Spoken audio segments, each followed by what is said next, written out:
Season आहे आता आमरस आणि हा माझा पहिला आमरस आहे म्हणून मी एक एक्स्ट्रा वाटी मागवून घेतली आहे आणि मी ऍक्च्युली रमले त्या आमरसाच्या वाटीवर एक कमाल.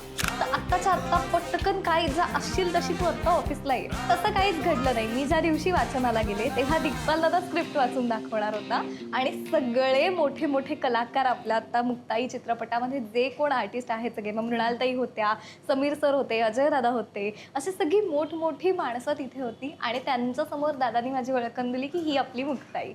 त्यामुळे हा माझा साधारण एकंदरीत प्रवास होता. आमरस खूप छान आहे हे जर का वाक्य आहे तर आ अ अ अ म्हणजे आमरस खूप उ अ छान आ अ आ ए.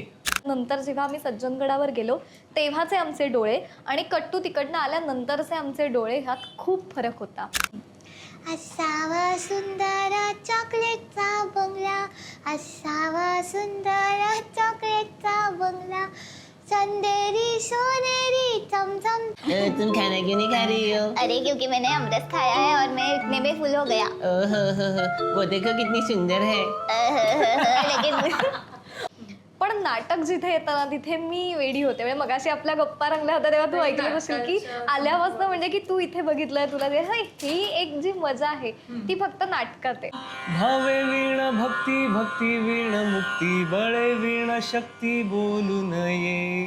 भावे वीण भक्ती भक्ती वीण मुक्ती बळे वीण शक्ती बोलू नये. ते जाण्यासाठी वरण भात आहे. आवडलंय त्याला, आवडलंय. कधी कोणाला लव्ह लेटर लिहिलंय का?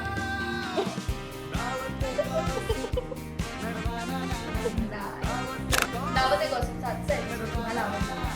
अख्खा पीस उठतो. Yes please.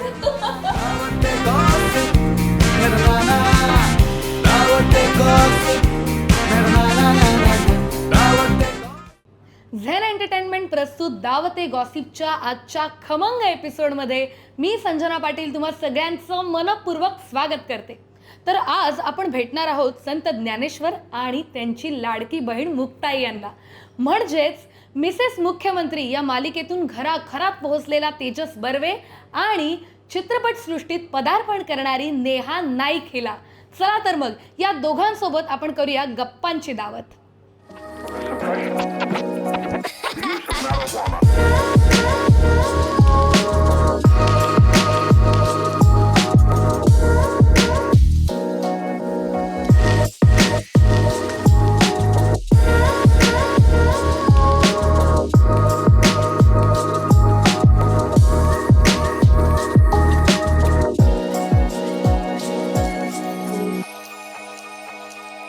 झेन एंटरटेनमेंट प्रस्तुत दावते गॉसिपच्या आजच्या भागात तुम्ही पाहू शकता आपल्याकडे आलेले दोन पाहुणे म्हणजे स्नेहा नाईक आणि तेजस बर्वे. तेही मुक्ताईचं निमित्त घेऊन आपल्याकडे आले. अहो कुठे काय विचारताय, अर्थातच गोखले रोड म्हणजेच दादर येथील चौरंग हॉटेलमध्ये. तर तेजस हाय. हाय नेहा. हाय, कसं वाटतंय तुम्हाला चौरंग हॉटेल आणि तुम्ही रमलायत आणि तेही आमरसपुरी. हा मला मोह आवरत नाहीये. कसं वाटतंय तुम्हाला? कमाल वाटतंय. आज मला सार्थ अभिमान आहे मी मराठी असल्याचा, कारण कुठलाही मराठी माणूस जेवढी आमरसपुरी एन्जॉय करू शकतो तसा बाकी कोणी एन्जॉय नाही करू शकत. सीझन आहे आता आमरस आणि हा माझा पहिला आमरस आहे म्हणून मी एक एक्स्ट्रा वाटी मागवून घेतली आहे आणि मी ऍक्च्युली रमले त्या आमरसाच्या वाटीवर एक कमाल. क्या बात आहे. इथे अजून काही पदार्थ आहेत आणि मी तुम्हाला प्रत्येक पदार्थ किंवा टेस्ट करायला तर देणारच आहे. मला माहिती आहे तुमचं एका पॉइंट नंतर पोट भरेल फुटेल, तरी मी तुम्हाला प्रत्येक पदार्थ इथला टेस्ट करायला देणार आहे, कारण तुम्ही त्याचा मनमुराद आस्वाद घ्याल याची मला आता खात्री आहे. डेफिनेटली कारण आम्ही दोघंही प्रचंड फुडी आहोत. मला वाटतं मस्त सुरुवात झाली आपल्या एपिसोडला. मला तुम्हा दोघांशी गप्पा मारायच्या आहेत, परंतु त्याआधी तुम्हा दोघांचं खूप कौतुक आणि शुभेच्छा, कारण 18 एप्रिलला संत ज्ञानेश्वरांची मुक्ताई हा तुमचा चित्रपट प्रदर्शित होणार आहे आणि आम्ही त्या चित्रपटाचा ट्रेलर पाहिलाय आणि मला वाटतं माझ्यासारखे अनेक असे प्रेक्षक आहेत जे खरं तर आतुर आहेत हा सिनेमा पाहायला. कसं वाटतंय तुम्हाला सिनेमामध्ये काम करून? बोल आधी मुक्ता. आधी द्या ना. बोल. अर्थातच कुठल्याही कलाकारासाठी आपल्या आयुष्यात एक मोठी भूमिका करायला मिळणं हे खूप महत्त्वाचं असतं आणि मी स्वतःला खूप भाग्यवान समजतो की मला करिअरच्या आणि वयाच्या खूप सुरुवातीच्या टप्प्यावरच ज्ञानेश्वर माऊलींची भूमिका साकारायची संधी मिळाली. त्यामुळे अर्थातच खूप भारी वाटतंय आणि दडपण होतं, पण हळूहळू दडपण कमी होतं आता ते, आणि आता ती एक्साइटमेंट वाढत चालली आहे की आता आमचा चित्रपट लोकांसमोर येणार आहे, तर लोकांना तो कसा वाटतोय, आवडतोय, नाही आवडतोय, मला खात्री आहे आवडणारच आहे. पण नाही, खरंय. आम्ही ट्रेलर पाहिला, इतकी सुंदर वाईब आहे आणि त्यात रमायला होते. अक्षरशः असं वाटतंय कधी आम्ही सिनेमा पाहू. नेहा, मी तुझ्याकडे येईन, कारण प्रायोगिक नाटक, शॉर्ट फिल्म आणि आता चित्रपटात ही मुख्य भूमिका. नेहा, मला वाटतं हा तुझा जो प्रवास आहे हा अजून असाच पुढे चालत राहू देत. पण मग काय सांगशील तुझ्या आयुष्याच्या वळणावरती आलेला हा पहिला चित्रपट आणि तुझी भूमिका? खरं तर अर्थात ही सगळी माऊलींचीच कृपा आहे असं मी म्हणेन. कारण कसं असतं ना, हे नशिबात असावं लागतं आणि तेवढं जर नशीब आपलं स्ट्रॉंग असेल तर हे आपल्याला मिळून जातं. आणि मला माहीत नाही, माझी ही या जन्मातली, मागच्या जन्मातली रदर ही पुण्याई आहे. माझं भाग्य आहे की मला मुक्ताईंची व्यक्तिरेखा साकारण्याची संधी मिळाली. आणि मी गेली 5-6 वर्ष पुण्यातनं थिएटर, व्हॉइस ओव्हर, डबिंग वगैरे असं सगळं करते आहे. इन बिटवीन मग शॉर्ट फिल्म्स आणि बाकीही सुरूच आहे. पण ह्याच्यात गंमत अशी झाली की माझं नाटक सुरू होतं पुण्यात आणि नाटकाचा प्रयोग झाला त्या दिवशी माझ्या आईचा वाढदिवस होता. आणि वाढदिवस झाला, मी घरी निघाले आपली की आता घरी सगळे जेवायचे वगैरे थांबले आहेत, आता आम्ही छान बर्थडे सेलिब्रेट वगैरे करणार आहे. इन बिटवीन मला माझ्या एका मित्राचा फोन येऊ लागला सतत.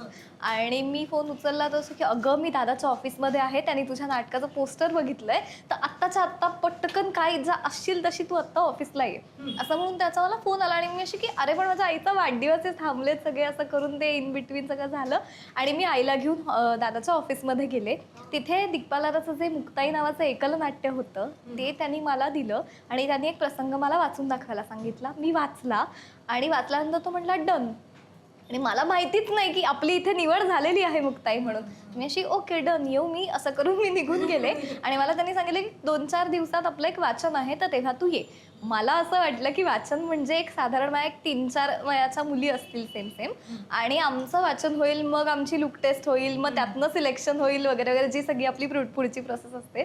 पण तसं काहीच घडलं नाही. मी ज्या दिवशी वाचनाला गेले तेव्हा दिग्पाल दादा स्क्रिप्ट वाचून दाखवणार होता आणि सगळे मोठे मोठे कलाकार आपल्या आता मुक्ताई चित्रपटामध्ये जे कोण आर्टिस्ट आहेत सगळे, मग मृणालताई होत्या, समीर सर होते, अजय दादा होते, अशी सगळी मोठमोठी माणसं तिथे होती. आणि त्यांच्या समोर दादानी माझी ओळखण दिली की ही आपली मुक्ताई. त्यामुळे हा माझा साधारण एकंदरीत प्रवास होता. खूप सुंदर आहे, मला ऐकतानाच खूप छान वाटतंय.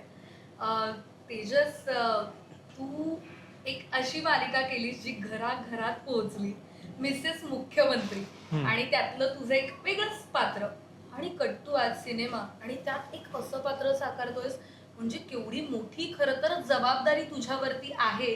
तू लीलया पेललीच असशील, नो डाऊट, परंतु नटाचं बघ ना कसं असतं, त्याला त्याच्या संपूर्ण आयुष्यामध्ये विविध पात्र साकारता येतात, आणि त्यातलं एक खूप जबाबदारीचं असं पात्र तू आता ह्या सिनेमाच्या निमित्ताने साकारतोस. तर मग दडपण होतं का? कसं वाटलं तुला? काय तू तयारी केलीस त्या पात्रासाठी? दडपण होतंच, पण मला वाटतं की दडपणापेक्षा ना ती जबाबदारीचं जे ओझं असतं ना ते जास्त होतं. कारण आपल्यापैकी कोणीच ज्ञानेश्वर माऊलींना साक्षात पाहिलेलं नाही, सदेह पाहिलेलं नाही. त्यांची जी वर्णनं आहेत, त्यांचं जे साहित्य आहेत, त्यातूनच माऊली आपल्याला माहिती आहेत. सो माझ्यासाठी ही गोष्ट फार महत्त्वाची होती की लोक माझ्या माध्यमातून माऊलींना बघणार आहेत, तर लोकांना त्यांचं असणं दिसलं पाहिजे. लोकांनी मला बघितल्यानंतर माऊलींनाच बघतोय असा त्यांना आभास तरी झाला पाहिजे. त्याच्या जवळ जितकं जाता येईल मला तितका मी प्रयत्न करेन. तर त्यासाठी बऱ्याच प्रोसेसमधनं आम्हाला जायला लागलं. मुळात माऊलींसारखं दिसणं यासाठी दादानी अर्थातच प्रचंड आमच्यावर काम केलं. आणि माऊलींसारखं दिसण्यासाठी म्हणून सुद्धा मला 2 लोकांचा आवर्जून उल्लेख करायचा आहे, अतुल मस्के आणि सौरभ कांबळे.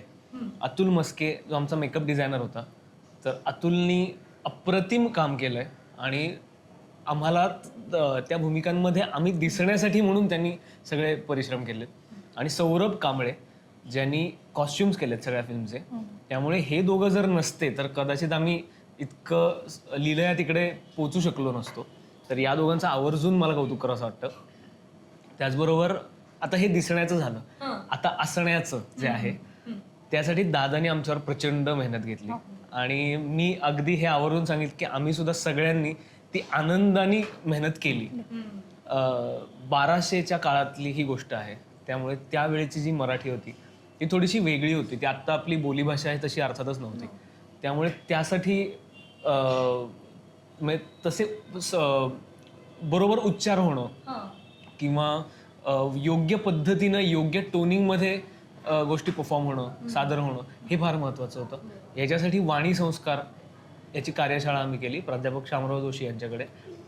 शामराव जोशी हे दिग्पालदादाचे गुरु आहेत आणि आता आमचेही गुरु आहेत. तर त्यांनी अगदी लहान लहान गोष्टीपासून आम्हाला सगळ्या गोष्टी सांगितल्या की ही 4 भावंडं कशी होती. आणि वाणी संस्कारांच्या बाबतीत अ आ इ ई अगदी जे असतं ना तिथपासून आम्ही सुरुवात केली.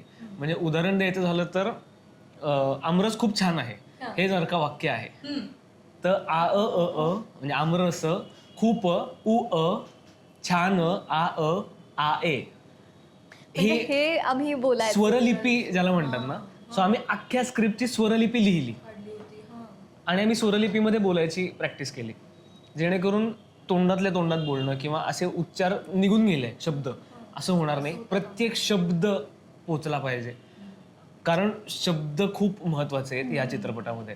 म्हणजे त्या शब्दांमधनं, सॉरी कट केलं तुला, की त्या शब्दांमधनं ते भावरूप तयार होतं ना. जे दिग्पालदादा काय सांगतो की ते भावरूप तुमचं दिसलं पाहिजे प्रेक्षकांना सुद्धा. म्हणजे की आपण जे बोलतो आहोत ते आपल्याला दिसतंय का आधी, आणि जर ते आपल्याला दिसलं तर ते प्रेक्षकांना दिसणार आहे. त्यासाठीचे हे सगळे बेसिक्स आहेत. See it before you say it. So जोपर्यंत मला आमरस दिसत नाही, म्हणजे अगदी उदाहरण द्यायचं झालं तर आमरस मला दिसत नाही तोपर्यंत मी आमरस बोलू शकत नाही. कारण मी, आणि तेच त्यांनी खरं केलं की जोपर्यंत तुला विठ्ठल दिसणार नाही ना तोपर्यंत तू विठ्ठल म्हणलास तर आम्हाला तो इमॅजिन नाही होणार. सो जोपर्यंत विठ्ठल दिसत नाही तोपर्यंत बोलू नकोस विठ्ठल. वेळ घे, 5 मिनिटं घे, 10 मिनिटं घे, 1 तास घे, किती वेळ हवा तेवढा घे, पण तुला ते आधी दिसू दे सगळं जे बोलतोयस ते, आणि मग ते बोल. इतक्या एक्सटेन्सिव्ह प्रोसेसमधनं आम्ही गेल्यानंतर आम्ही सज्जनगडावरती पण गेलो होतो. सज्जनगडावरच नेहा सगळं सांगेल. छान. खरंच आम्हाला ऐकायला आवडेल. काय किस्सा आहे? सज्जनगडावरती आम्ही सेवा करायला गेलो होतो. मग तिथे झाडणं असेल किंवा तिथल्या लोकांना वाढणं असेल, तिथे जी वेदपाठ शाळा होती तिथे काय त्यांचं रुटीन होतं हे आम्ही सतत बघायचो. आणि मग आमचा अभ्यास सुद्धा, मग सततचं स्क्रिप्ट वाचायचो आम्ही. त्याच्यानंतर शांत मेडिटेशन, तिथे जाऊन अर्थातच कोणालाही मेडिटेशन करावं असं वाटेल, सो तिथे जाऊन मेडिटेशन करायचं. असे आम्ही साधारण 1 आठवड्यावर तिथे होतो. आणि हे सगळं ह्या प्रोसेसमध्ये आम्ही होतो की ह्या सगळ्यातनं काहीतरी एक घेऊन आम्ही येऊ आणि आता शूटिंगला सुरुवात करू. आणि यू वोंट बिलीव्ह, असं दिग्पालदादा म्हणतो आणि सगळी टीम मेंबर्स आमचे म्हणतात की आमचं सगळं वर्कशॉप आणि हे सगळं झाल्यानंतर जेव्हा आम्ही सज्जनगडावर गेलो तेव्हाचे आमचे डोळे आणि कट्टू तिकडनं आल्यानंतरचे आमचे डोळे ह्यात खूप फरक होता. आम्ही एक वेगळाच काय म्हणतो ऑरा म्हणू शकतो. ऑरा माहित नाही ते काय होतं, म्हणजे ऑरा हा फारच वेगळं होईल, पण असं काहीतरी त्या वाईब्स आम्ही खूप घेऊन आलो होतो ज्याचा शूटिंगमध्ये आम्हाला खूप उपयोग झाला. आणि आम्हाला नव्हतं जाणवत ते, कारण ते समोरच्याला प्रत्येक वेळी जाणवत होतं. म्हणजे आम्ही ज्या दिवशी सज्जनगडावरनं आलो त्या दुसऱ्या दिवशी आम्ही जेव्हा ऑफिसला गेलो दादाला भेटायला, तेव्हा दादा म्हणलं तुमचे डोळे बदललेत, तुम्ही वेगळेच दिसताय आता आणि तुम्ही एक वेगळीच ऊर्जा आता घेऊन आलाय. आणि तो म्हणला की बेसिकली तुमचे डोळे शांत झालेत. एक काय होतं, आत्ता एक बरेच लोक हे फॉलो करतात की रात्री झोपताना पॉझिटिव्ह अफर्मेशन्स ऐकून झोपायचं वगैरे, हे जे करतात ना, अनफॉर्च्युनेटली बरेच लोक असंही करतात की इंस्टाग्रामचे रील स्क्रोल करत झोपतात. आज इकडे अत्याचार, बसनी इकडे ह्याला उडवलं, ह्याला मारहाण झाली वगैरे वगैरे. सो हे इनपुट्स झोपताना आपल्या डोक्यात जातात ना, सो झोपताना we sleep with that thought. सज्जनगडला गेल्यानंतर तिकडं जे सज्जनगडला गेलेत त्या लोकांना माहिती असेल की तिकडं नेटवर्क नसतंच त्या कमानीच्या आतमध्ये गेल्यानंतर. सो आम्ही फोन वगैरे सगळे देऊनच टाकले होते, फोन वगैरे काहीच नव्हते आमच्याकडे. सो कम्प्लिटली आम्ही कट ऑफ झालो होतो सगळ्या आपल्या इकडच्या एन्व्हायरमेंटमधनं. त्यामुळे तिथे रात्री झोपताना जे थॉट्स जायचे ना, आम्ही दासबोध ऐकून झोपलो, आम्ही मेडिटेशन करून झोपायचो, आम्ही आमच्यात काहीतरी चर्चा करायचो आणि झोपायचो, आम्ही स्क्रिप्ट वाचून झोपायचो. सो इनपुट्स खूप छान रात्री झोपताना आत जात होते. यांनी इव्हेंच्युअली जेव्हा आम्ही परत आलो तेव्हा आमचे इनपुट्स बदलल्यामुळे ते जे आउटपुट येत होतं ना ते बदललंच.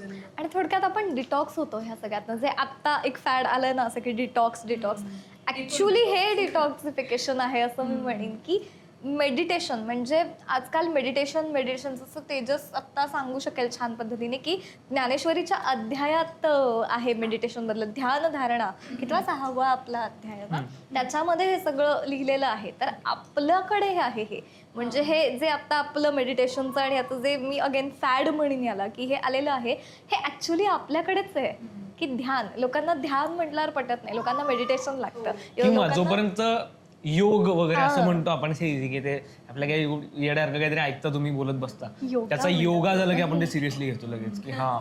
सो हे सगळं आपलं आहे आणि मग आनंद होतो ना की जेव्हा हे सगळं आपलं आहे हे आपल्याला योग्य पद्धतीने शिकता येतं आहे आणि योग्य वयात आपण आता हे शिकतो आणि ह्याचा ओव्हरऑल आपला लाईफ टाईम फायदा होणार आहे या सगळ्याचा. इवन मी 6व्या अध्यायाचं जे आता तिने सांगितलं भगवद्गीतेचंच प्राकृतात जे वर्जन आहे म्हणजे सिम्प्लिफाईड वर्जन जे आपण म्हणतो ते ज्ञानेश्वरी आहे. आता भगवद्गीतेमध्ये सुद्धा 6वा अध्याय जो आहे तो ध्यानयोग आहे. सो त्याच्यामध्ये ध्यानाबद्दल सगळ्या गोष्टी लिहिल्यात. याच ज्ञानेश्वरीमध्ये माऊलींनी एलॅबरेटली सांगितल्यात. मी मुद्दाम इंग्लिश शब्द वापरते म्हणजे आत्ताच्या ही प्राकृत मराठी आहे कारण आत्ताची इंग्लिश शब्द म्हणजे कारण इलॅबरेटली त्या गोष्टी माऊलींनी सांगितल्यात की मेडिटेशन कसं करावं, त्यासाठी आसन कसं पाहिजे, तुमची बैठक कशी पाहिजे, एन्व्हायरमेंट कसं पाहिजे. सो या सगळ्या गोष्टी आहेत ना. सो आम्ही त्यातल्या त्यात ट्राय केल्या की या गोष्टी तिकडे जाऊन मेडिटेशन त्या पद्धतीनं करणं ज्याचा आम्हाला फायदा झाला.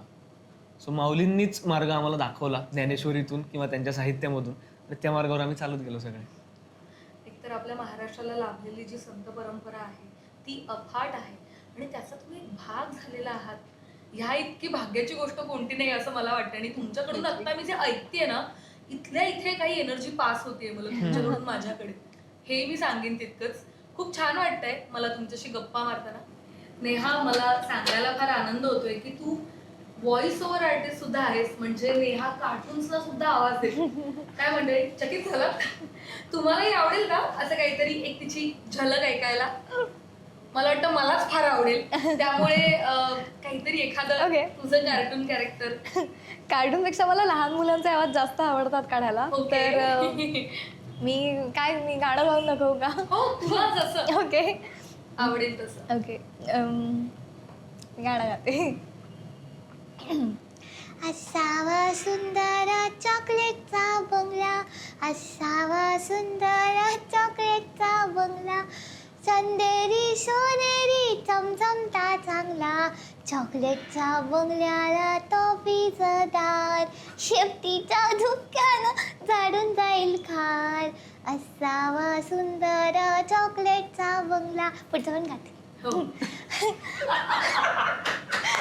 गोल गोल लेमनच्या खिडक्या दोन, गोल गोल लेमनच्या खिडक्या दोन, हॅलो हॅलो करायला छोटासा फोन, हॅलो हॅलो करायला छोटासा फोन, बिस्किटांच्या गच्चीवर मोर छानदार, बिस्किटांच्या गच्चीवर मोर छानदार, पेपरमेंटच्या अंगणात फुलं लाल लाल, किती किती सुंदर चॉकलेटचा बंगला, चंदेरी सोनेरी चमचमता चांगला. Okay, thank you. अरे वा वा वा वा. क्या बात आहे, क्या बात आहे नेहा. मजा आली, मजा आली. फारच लाघवी होतं. मला सवय झाली. मी आता अनेकदा हे आवाज ऐकलेत ना. बरं, माझ्या बरोबरच हा पण आवाज काढतो. म्हणजे आम्ही आमच्या चुरस लागलेली असते की शिंचांचा आवाज कोण छान काढतो. सो आता ह्याला आम्हाला ऐकायचं आहे. एक मिनिट. तुम खाना क्यों नहीं खा रही हो? अरे क्योंकि मैंने अमरस खाया है और मैं इतने में फुल हो गया. वो देखो कितनी सुंदर है. लेकिन नाही मी आता सिंचन कसं जरा चाबरा कॅरेक्टर आहे ना. कॅरेक्टरही तसं आहे. क्या बात आहे.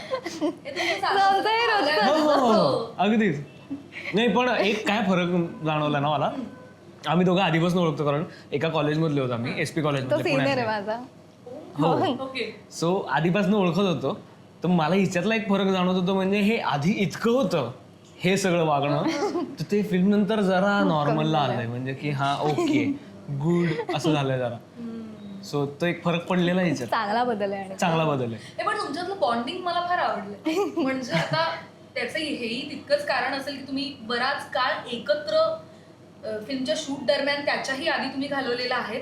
तर भावंडांमध्ये एक बॉन्डिंग असतं तसं मला जाणवतंय. तर मग अक्षय केळकर किंवा सूरज पारसनीस यांच्या बरोबरचं तुमचं बॉन्डिंग कसं आहे? त्यांच्या बरोबर तुम्ही सगळे भावंड, तुम्ही आम्हाला एका सिनेमामध्ये दिसता आहात, तर मग त्यांच्यासोबतचं बॉन्डिंग तुमचं कसं? अरे खूप कमाल बॉन्डिंग आहे. कमाल. आणि मी तुला एक गंमत सांगू का, म्हणजे आम्हाला चौघांना असं शेजारी उभं केलं ना, आमचं ऍक्च्युली हे कळतं, म्हणजे ह्यांच्यात मोठा कोण असेल, अक्षय, त्याच्यानंतर मग तेजस. ऍक्च्युली सूरज तेजसपेक्षा मोठा आहे, पण दिसताना असं दिसतं की तेजस सेकंड नंबर, मग सूरज तिसरा आणि मग मी चौथी. हे बरोबर दिसताना दिसतं. सो ही पण एक जादू आहे, मी म्हणीन आमच्या चौघांमधली ती. आणि बाकी सांग तू आपल्या. खाऊन घे तू आधी. डिस्टर्बन्स नको. आमच्या चौघांची म्हणजे माझं जे पर्सनल कनेक्शन आहे तिघांशी, ते म्हणजे की अक्षयला मी खूप आधीपासून ओळखतो. जेव्हा माझी पहिली सिरियल मी केली होती 2017 पासून. सो अक्षय आणि मी तेव्हापासून मित्र आहोत. सूरजच्या संस्थेकडून मी नाटक केलंय. सो एक आणखी गोष्ट मी गमतीशीर नंतर सांगतो. सो सूरजची जी नाटकाची संस्था आहे थिएट्रॉन म्हणून, सो त्यांच्याकडनं मी नाटक केलंय. नेहाला सुद्धा कॉलेजमुळे मी आधीपासून ओळखत होतो. पण या फिल्मच्या निमित्तानं ना आम्ही आणखी एक वेगळं कनेक्शन जे डेव्हलप होतं, तसं एक वेगळं कनेक्शन डेव्हलप झालं.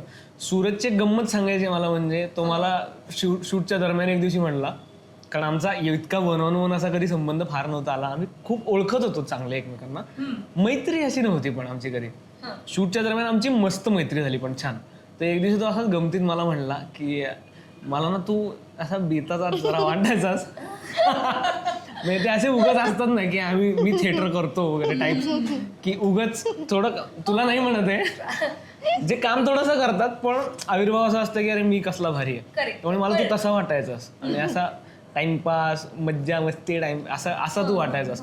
पण त्याने ऍक्च्युअली मला जेव्हा काम करताना पाहिलं, मी जेन्युअनली काम करत होतो कारण फारच, म्हणलं आता मला पटतंय, म्हणला की तू आहेस चांगला कलाकार जरा. तर म्हणलं आय एम ग्लॅड, आणि तू माझ्या ग्रुपशी असोसिएटेड आहेस. म्हणलं वा गुड. म्हणलं माझं सांगायचं तर पर्सनली मी तेजसला तर अगदीच ओळखत होते. आणि आमचा तर एक खूपच असा किस्सा घडला की मी एक एकांकिका करत होते आणि त्याचा परीक्षक हा होता.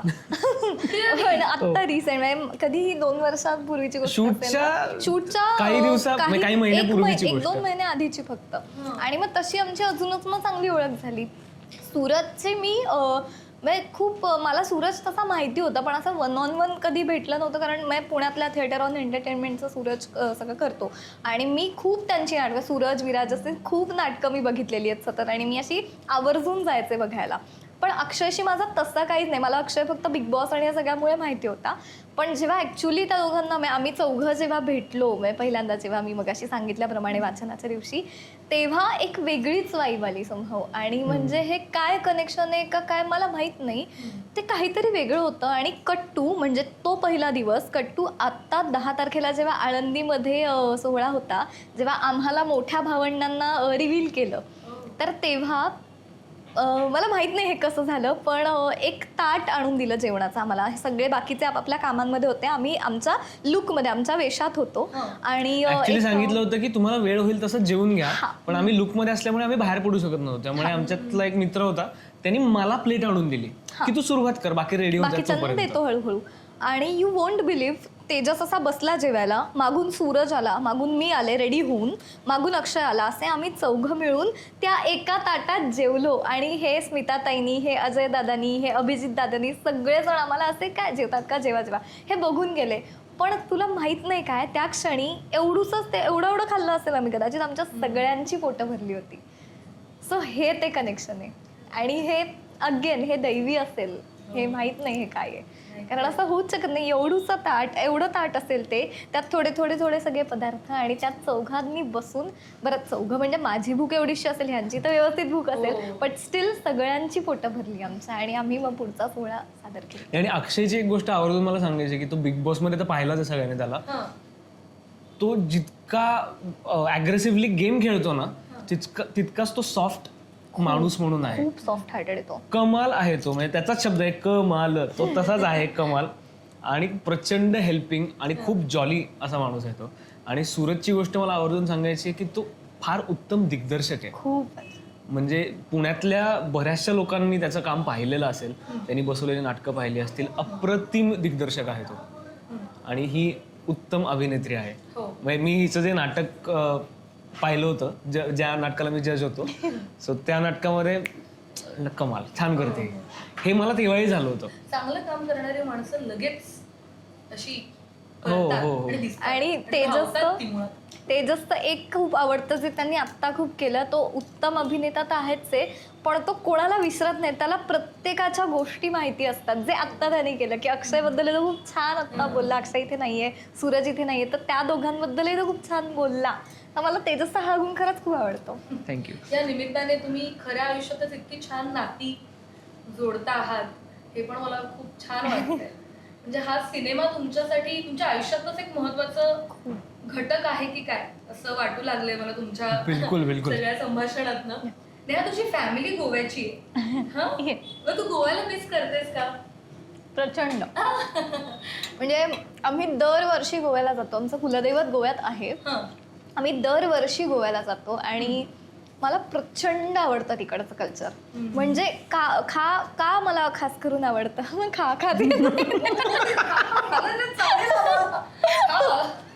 का मला ते खास करून आवडतं कारण गोव्यामध्ये वेस्टर्न कल्चर खूप आहे. हं. पण मी ज्या गावात राहते, मी फोंड्यामध्ये बांदिवडे नावाच्या गावात आमचं सगळं आहे.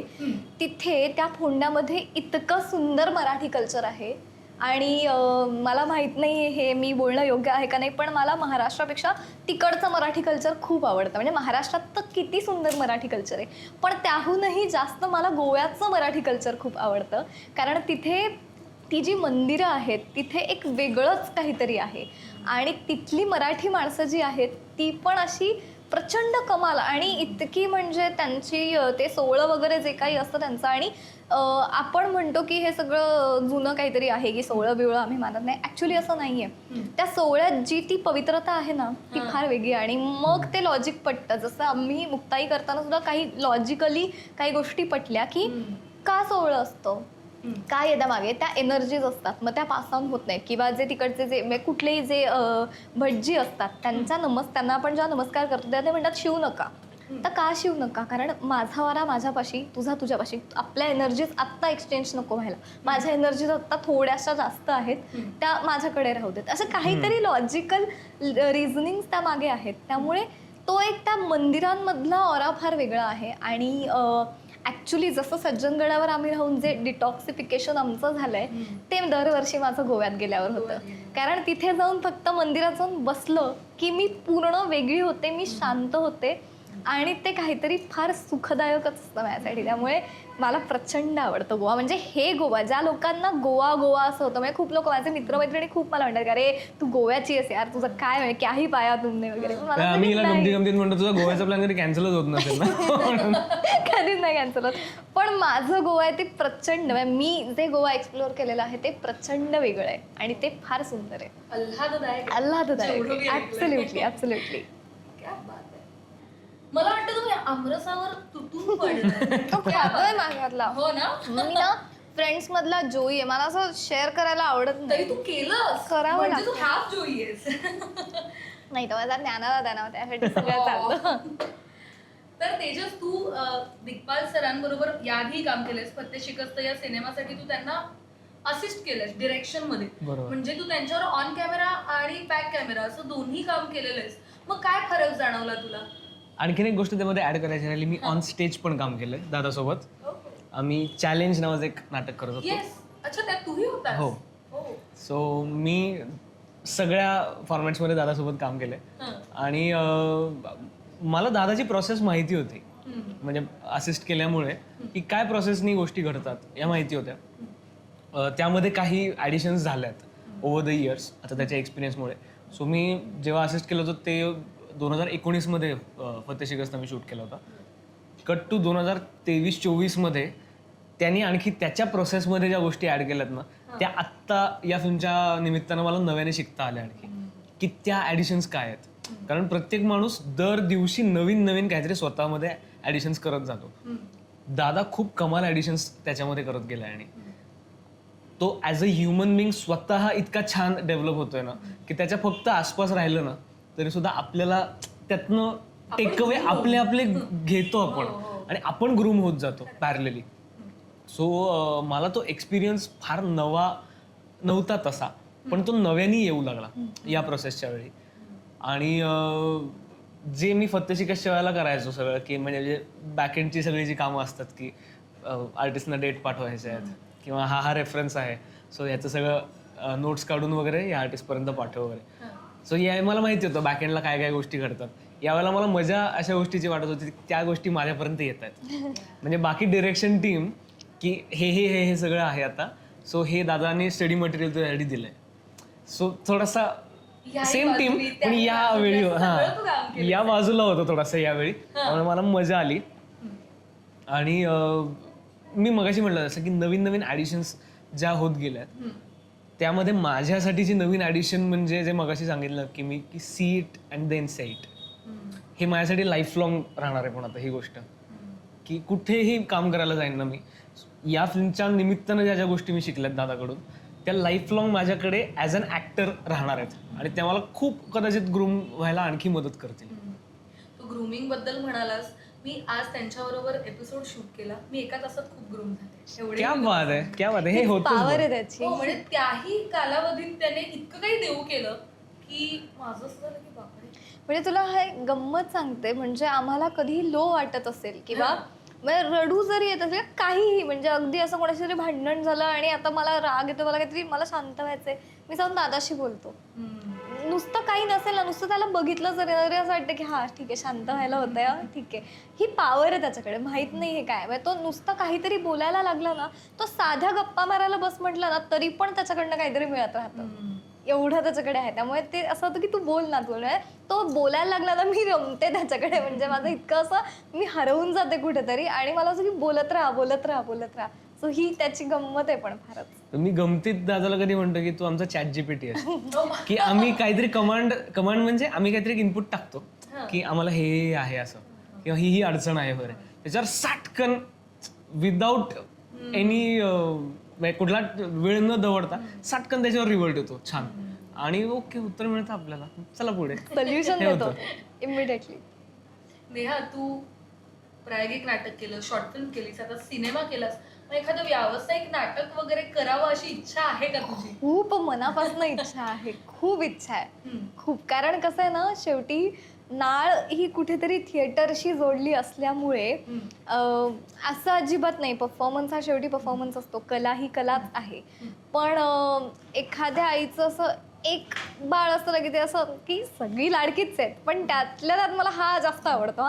तसं माझं नाटकाबाबत आहे की सगळं आवडतं मला, ॲक्टिंग करायला कुठेही, म्हणजे कितीही, म्हणजे काही कुठलंही माध्यम कुठलंही असो, पण नाटक जिथे येतं ना तिथे मी वेडी होते. म्हणजे मगाशी आपल्या गप्पा रंगल्या होत्या तेव्हा तू ऐकलं असेल की आल्यापासून म्हणजे की तू इथे बघितलंय, तुला ही एक जी मजा आहे ती फक्त नाटकात आहे.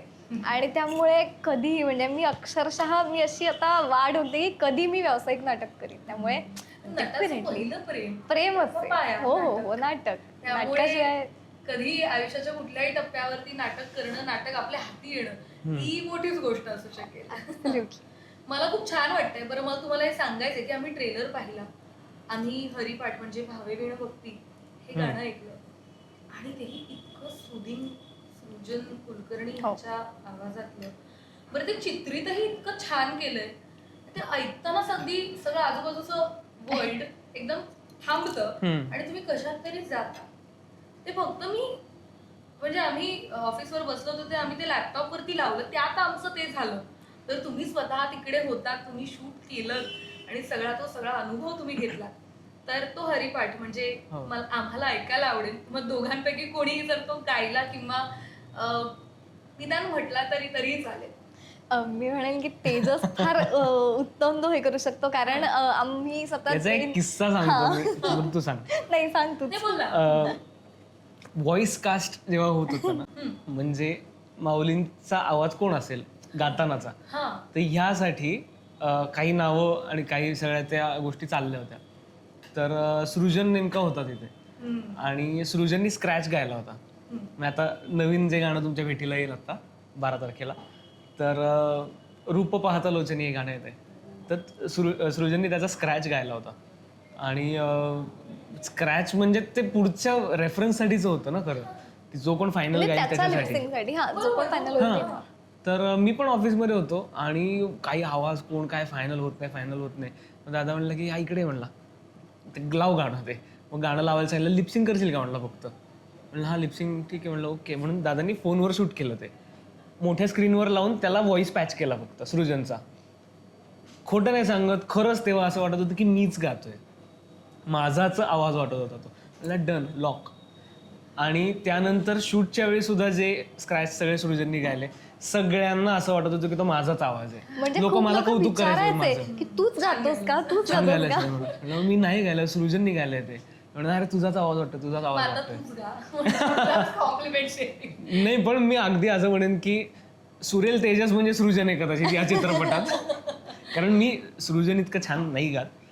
पण हे लावून भावे वीण भक्ती भक्ती वीण मुक्ती बळे वीण शक्ती बोलू नये. भावे वीण भक्ती भक्ती वीण मुक्ती बळे वीण शक्ती बोलू नये.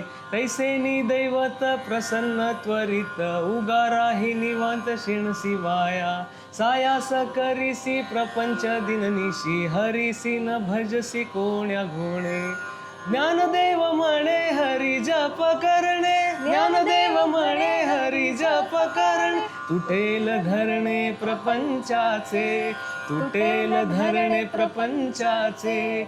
हरिमुखे म्हणा, हरिमुखे म्हणा, हरिमुखे म्हणा, हरिमुखे म्हणा. पुण्याची गणना कोण करी, पुण्याची गणना कोण करी, पुण्याची गणना कोण करी. जय जय विठोबा रखुमाई, जय जय विठोबा रखुमाई, जय जय विठोबा रखुमाई, जय जय विठोबा रखुमाई. तेजस, अरे इथून गायलास. खूप छान वाटलं. पुन्हा एकदा प्रसन्न झालं वातावरण. मला मजा येते तुम्हा दोघांबरोबर गप्पा मारायला. आणि अर्थातच तुमच्या नवीन चित्रपटाच्या निमित्ताने तुम्ही आला आहात. आणि त्या चित्रपटाचं निमित्तही इतकं मोठं आहे, त्याचा आवाका इतका मोठा आहे की आपण बोलत राहू आणि कसे तास सरतील आपल्यालाही कळणार नाही. तर आपण वळणार आहोत आपल्या पहिल्या सेगमेंटकडे, ज्या सेगमेंटचं नाव आहे झुकेगा नहीं साला. तर खूप इंटरेस्टिंग आहे हा सेगमेंट आणि तो मी तुम्हाला एक्सप्लेन करते. आता इतके वर्ष तुम्ही अभिनय प्रवासात आहात आणि आयुष्याच्या एकंदरीतच प्रवासात आहात, तर अनेक चढ उतार तुम्ही अनुभवले असतील. तर अशी परिस्थिती आलीच असेल की आता काय, आव्हानात्मक परिस्थिती. तेव्हा वाटतं की आता काहीच नाहीये, पुढे मार्गच नाहीये.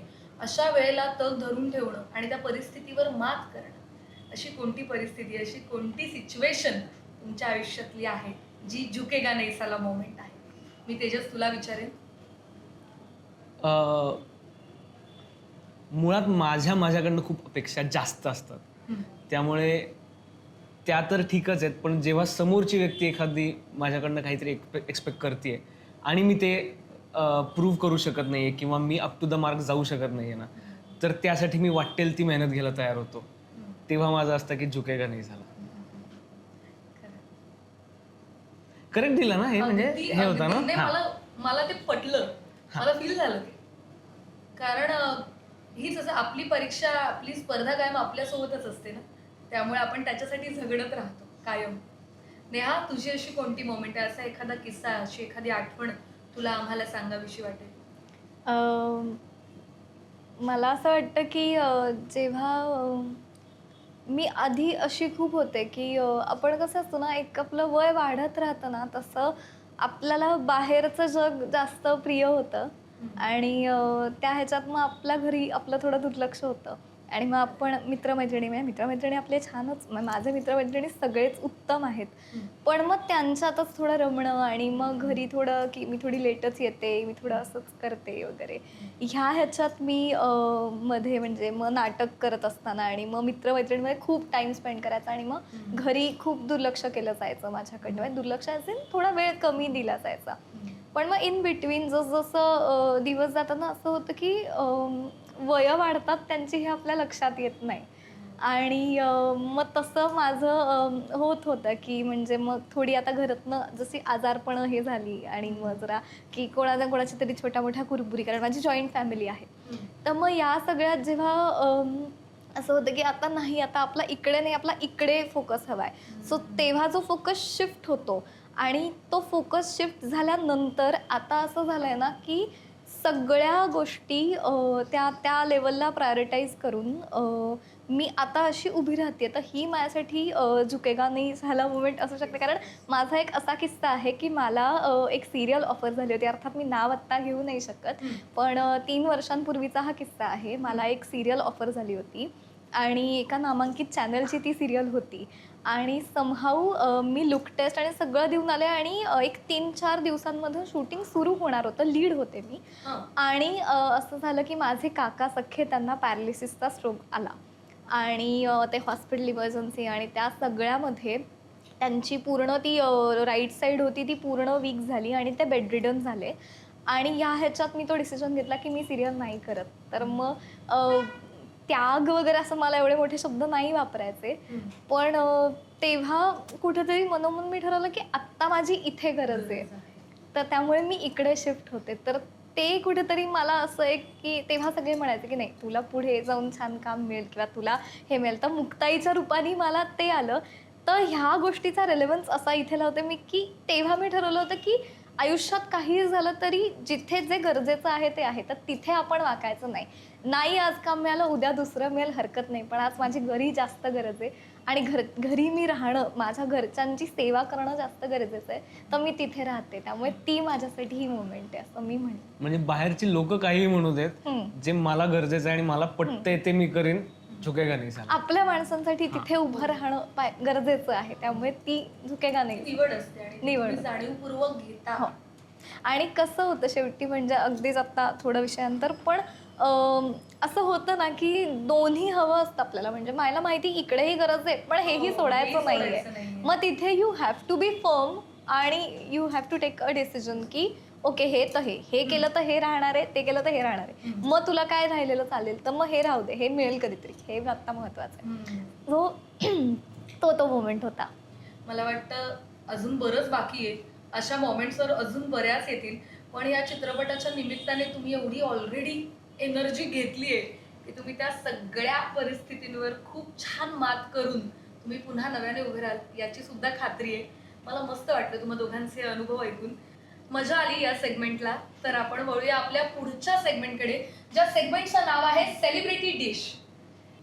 तर हा सेगमेंट असा आहे की तुम्ही आता विविध पदार्थ इथले ट्राय केलेत.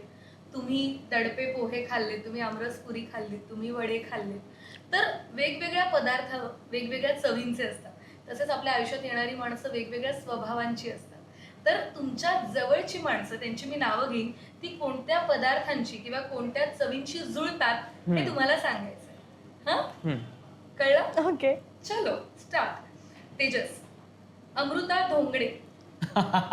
मिसळ येते कोल्हापुरी मिसळ आहे आणि झणझणीत एकदम. शरद पोंक्षे. शरद दादा खरं पंचपक्वान्नाचं ताट आहे. सगळे रस आहेत त्यांच्यामध्ये, पण गोड आहेत ते. सगळं आहे म्हणालास तू. हा, तिखट, आंबट, गोड, असं छान. सागर संगीत महाराजा थाळी असते ना, महाराजा थाळी असते. शिल्पा तुळसकर. खूप गोड, खूप गोड. शिल्पाताई पंचपक्वान्नाचं ताट आहे छान असं. पर्ण पेठे. पर्ण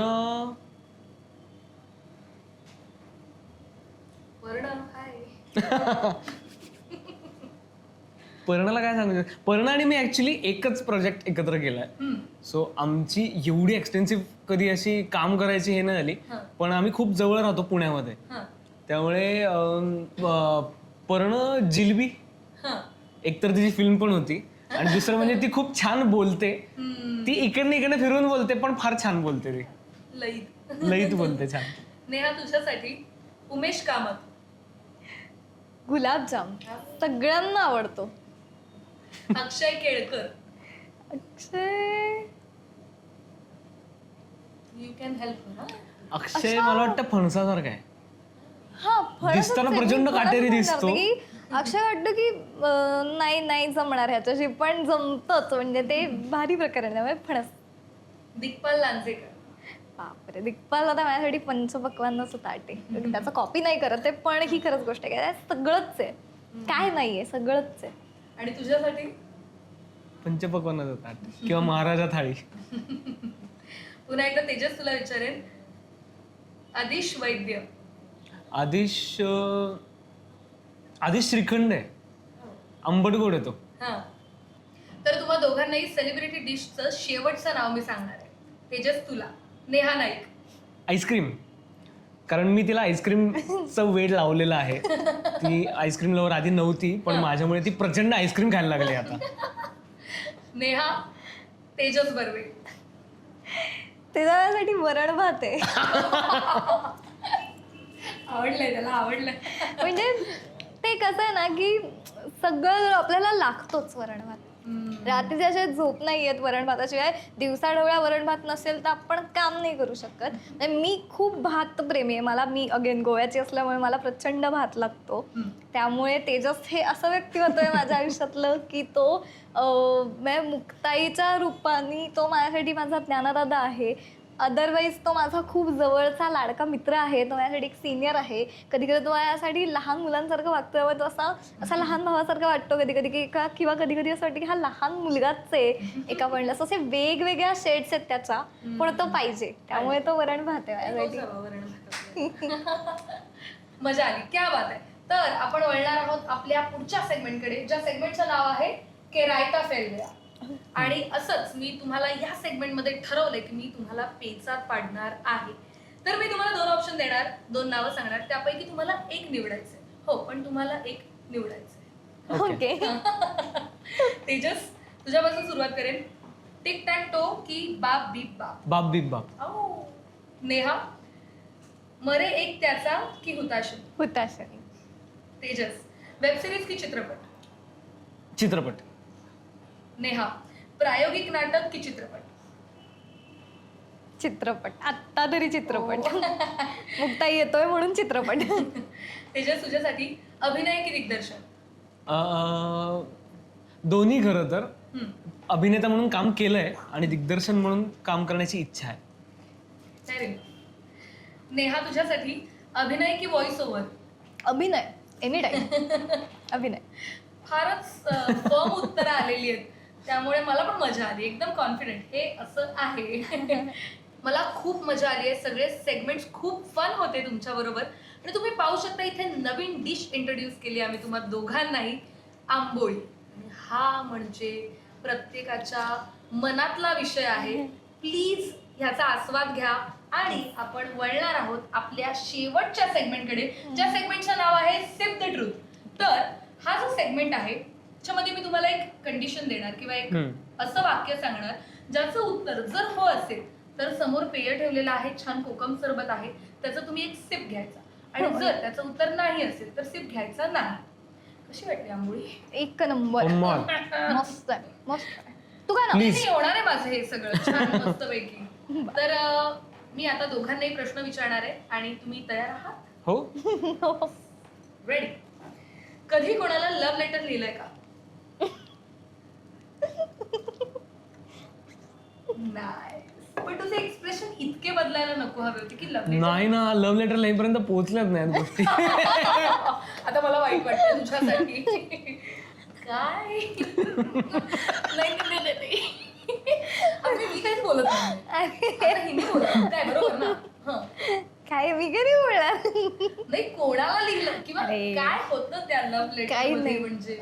कितवीत लिहिलं होतं? नाही नाही, 10वी नंतर. मी मुलींच्या शाळेतली आहे त्यामुळे मी व्यवस्थित 10वी नंतर लिहिलं होतं. कितवीत लिहिलं होतं हा प्रश्न आहे फक्त. काय 11वी 12वीत असेल मी, आता एवढं नाही आठवत, पण लिहिलं होतं. म्हणजे मला ना मुळातच वाढदिवसाला लेटर्स द्यायची सवय. मी सगळ्यात जवळच्या लोकांना देते आणि त्याच्यावर असा एखादा फोटो आपला त्या व्यक्तीबरोबरचा फोटो. त्यामुळे असं लव्ह लेटर असं नाही म्हणणार मी त्याला, पण ते आवडत्या व्यक्तीला दिलं होतं. जो मुलगा मला आवडायचा त्याला मी ते दिलं होतं. म्हणून मला जरा नॉस्टॅल्जिया आला, बाकी काही नाही. पण मी सगळ्यांना देते, खूप जवळच्या लोकांना मी देते. मग मुलगी असो मुलगा असो कोणाला. आणि मी लिहिलं नाही म्हणजे लव्ह लेटर लिहित कोण बसणार एवढं जाऊन फटकन सांगायचं. हे मी केलेलं आहे. लेटर लिहायच्या भानगडीत मी नाही पडलो. प्रूफ नाही ठेवायचं उगाच काही. प्रूफ पण नको. हा ऍक्च्युली खूप प्रॅक्टिकल विचार आहे. काही नाही उगाच. पाहुण्यांकडे गेल्यावर नावडती भाजी चुपचाप खाल्लीये का? नाही, मला सगळ्याच भाज्या आवडतात. मी खूप फूडी आहे. मी कुठलीही भाजी खाऊ शकते. आणि एखादी नाही आवडली तर मी तोंडावर हे सांगितलेलं आहे. म्हणजे चुपचाप नाही खाल्ली नाही. बरं तू आता माझे पैसे भर, मी नंतर देते असं सांगून तुम्ही कधी पैसे दिलेच नाहीयेत मित्राला किंवा मैत्रिणीला, असं केलंय का? Oh shit, that is unbelievable.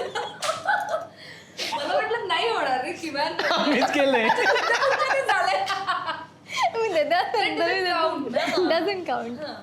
Not at all. बहिणीकडून घेतलेलं की परत काय द्यायचं असतं. ते तसं झालंय का तुमच्या? हक्काचं आहे माझं हे. मी काय पैसे देऊ? माझंच आहे. जो तेरा है वो मेरा है. हं, आजारी पडल्याचं खोटं सर्टिफिकेट कधी शाळा किंवा कॉलेजमध्ये सबमिट केलं का? Oh shit. प्रश्न पूर्ण व्हायला आणि तुम्ही सिप घ्यायला. दोन घ्यायचे का तुला सिप? नाही नाही मी एक मल्टिपल टाइम दिला असेल तरी एकच सिप आहे ना. हे मम्मी बरोबर केलं ना. मित्र किंवा मैत्रिणीची एखादी वस्तू ढापली आहे का तुम्ही? नाही सांगून टाकली पण. नाही. चांगलं आहे, हे घेऊन. हा हा हा. मला माझ्या वस्तू कोणालाच द्यायला आवडत नाही आणि कोणाचं मी वापरत नाही, त्यामुळे नाही. नाटकात कॉस्ट्युम म्हणून स्वतःचेच कपडे वापरलेत का? अनेकदा. क्विक तुम्ही मी पण प्रायोगिक नाटक केलंय कारण. हो ना. आणि शेवटचा आणि अतिशय महत्वाचा प्रश्न, दावते गॉसिपचा आजचा एपिसोड तुम्हाला आवडला का? अख्खा पीस उगतो. Yes please. क्या बात आहे, क्या बात आहे तेजस, नेहा. मला मजा आली आजचा एपिसोड तुमच्या बरोबर शूट करून.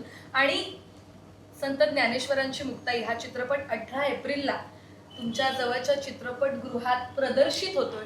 त्यामुळे माझे जे सगळे लाडके आणि प्रचंड प्रेमळ माझे जे प्रेक्षक आहेत त्यांना मी सांगू इच्छिते की हा चित्रपट जरूर बघा. आणि आपले दोन छान मस्त कलाकार इथे आपल्याशी गप्पा मारायला आलेत. त्यामुळे आजचा एपिसोड तुम्हाला कसा वाटला हे आम्हाला नक्की कळवा. त्याचबरोबर झेन एंटरटेनमेंट ह्या चॅनलला सबस्क्राईब करायला मात्र विसरायचं नाही. धन्यवाद. खूप छान वाटतंय तुम्ही आमच्या एपिसोडमध्ये आलात, आमच्याशी इतक्या मनमुराद गप्पा मारल्यात.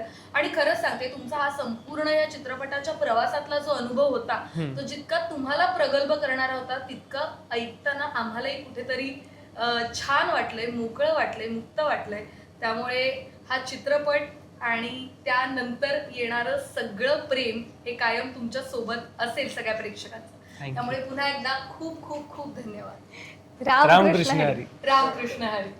झेन एंटरटेनमेंटचा दावते गॉसिपचा आजचा एपिसोड तुम्हाला कसा वाटला हे नक्की कळवा. आणि 18 एप्रिलला संत ज्ञानेश्वरांची मुक्ताई हा आमचा चित्रपट येतोय. तो सुद्धा तुमच्या जवळच्या चित्रपटगृहांमध्ये आणि अख्ख्या जगभरात तो प्रदर्शित होणार आहे. तर तोही नक्की बघा आणि तुमच्या प्रतिक्रिया आमच्यापर्यंत आणि तुमच्या प्रतिक्रिया झेन एंटरटेनमेंटपर्यंत सुद्धा नक्की पोहोचवा.